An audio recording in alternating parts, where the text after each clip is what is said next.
لیلۃ القدر ایمانا و احتسابا، اور جو کھڑا رہا قیام اللیل جس نے کیا ہے لیلۃ القدر میں ایمان اور احتساب کے ساتھ، غفر لہ ما تقدم من ذنبہ، متفق علیہ۔ یہ حدیث بخاری اور مسلم دونوں کی ہے۔ اب یہاں جو بات میں چاہتا ہوں کہ آپ پر واضح ہو جائے، اس حدیث میں دونوں چیزوں کو پیرلل لایا گیا، من قام رمضان من صام رمضان، پیرلل، بالکل متوازی، ہم وزن اعتبار سے، من صام رمضان ایمانا و احتسابا غفر لہ ما تقدم من ذنبہ، من قام رمضان ایمانا و احتسابا غفر لہ ما تقدم من ذنبہ۔ اب سوال پیدا ہوتا ہے قیام اللیل سے مراد کیا ہے؟ یہاں پہ میں تراویح کا جو پس منظر ہے وہ بیان کر دینا چاہتا ہوں۔ دیکھیے، جیسا کہ ہم نے خطبے میں بھی دیکھ لیا، اللہ نے قیام اللیل جو ہے اسے فرض نہیں ٹھہرایا تطوعا، قرآن مجید میں بھی اس کا کوئی ذکر نہیں، احادیث میں اس کی تشویق و ترغیب پوری موجود ہے، ایک اور حدیث بھی ہم بعد میں پڑھیں گے اس پر۔ اس کا پس منظر کیا تھا کہ اس کو چھوڑ دیا گیا۔ اب ظاہر بات ہے مسلمانوں میں کمزور بھی ہیں، مسلمانوں میں وہ مزدوری کرنے والے بھی ہیں، روزہ تو فرض ہے ان پر، چاہے مئی کا مہینہ ہے اور گندم کاٹنی ہے، روزہ تو پھر بھی رکھنا ہوگا، یہ سب کچھ ہے، لیکن یہ کہ رات کو پھر کھڑے رہنا ان کے لیے، جاگنا ممکن نہیں ہے، لہذا ان کے اوپر یہ چیز فرض نہیں۔ حضور نے تراویح کی نماز یا قیام اللیل نہ اسے فرض قرار دیا، نہ اس کے بعد جماعت کوئی اہتمام کیا مستقل، صرف 3 راتیں آپ نے جماعت کروائی ہے، اس میں 8 رکعتیں آپ نے پڑھی ہیں کہ جو آپ کا معمول تھا تہجد کا وہ پڑھی، اور تہجد کے وقت ہی جماعت کرائی ہے۔ یہ ہے وہ حدیث، اس کے علاوہ کسی نماز تراویح جو ہے جو ہم پڑھتے ہیں 20 رکعتیں عشاء کے ساتھ متصل، اس کا کوئی ذکر نہ دور نبوی میں ہے نہ دور صدیق اکبر میں ہے۔ یہ دور حضرت عمر کی خلافت میں ہوا ہے، اور ہم نہیں کہہ سکتے کتنے سال کے بعد ہوا ہے۔ حضرت عمر رضی اللہ تعالیٰ عنہ کی خلافت کا دور جو ہے وہ تو 10 برس ہے، ہو سکتا ہے 5 برس کے بعد ہوا ہو، 6 برس کے بعد ہوا ہو، 12 ہوا ہے ان کے عہد میں۔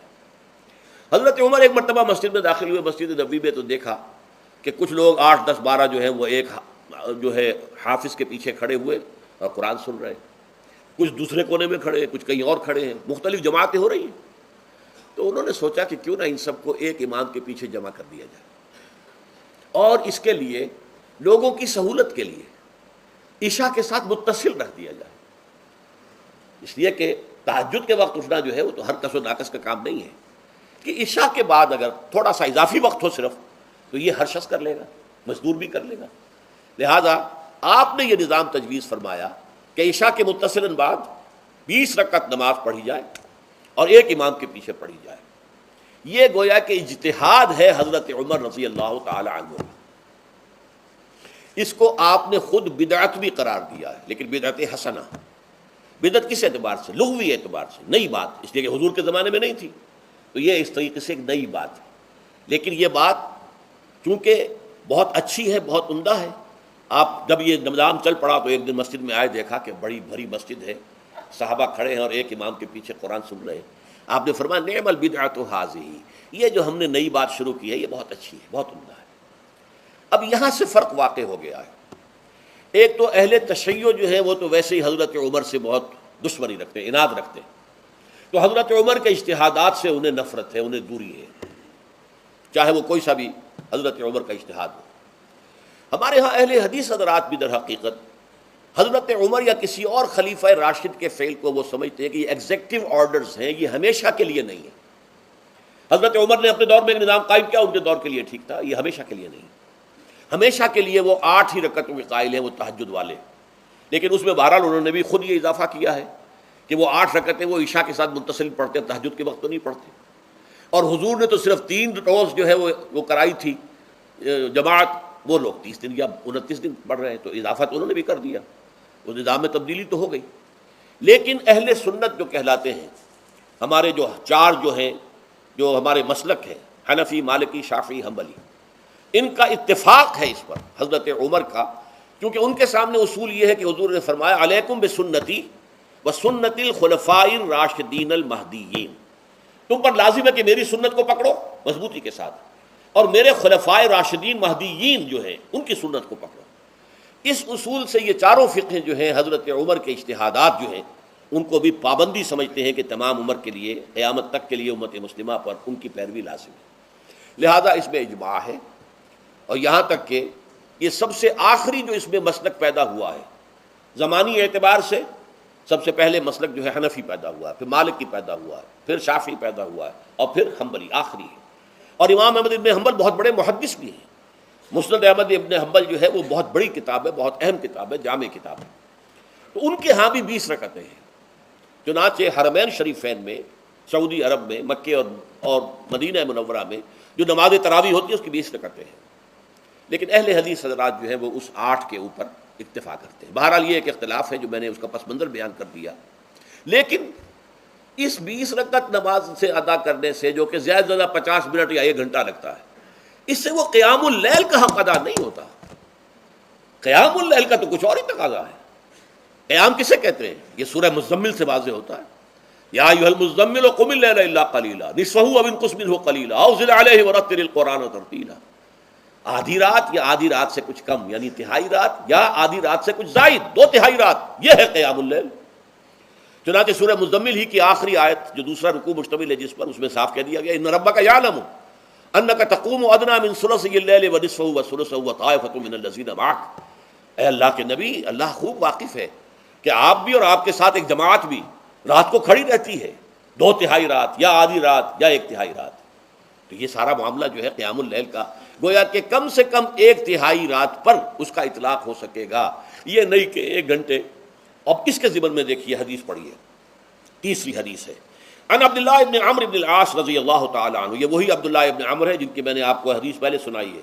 یہ ساری رات کھڑے رہتے تھے، پوری رات، اور ہر روز روزہ رکھتے تھے، جس پر حضور نے منع کیا، لا تفعل، مت کرو ایسا. رضی اللہ عنہما، یہ خود بھی صحابی ہیں اور ان کے والد عمرو بن العاص بھی صحابی ہیں.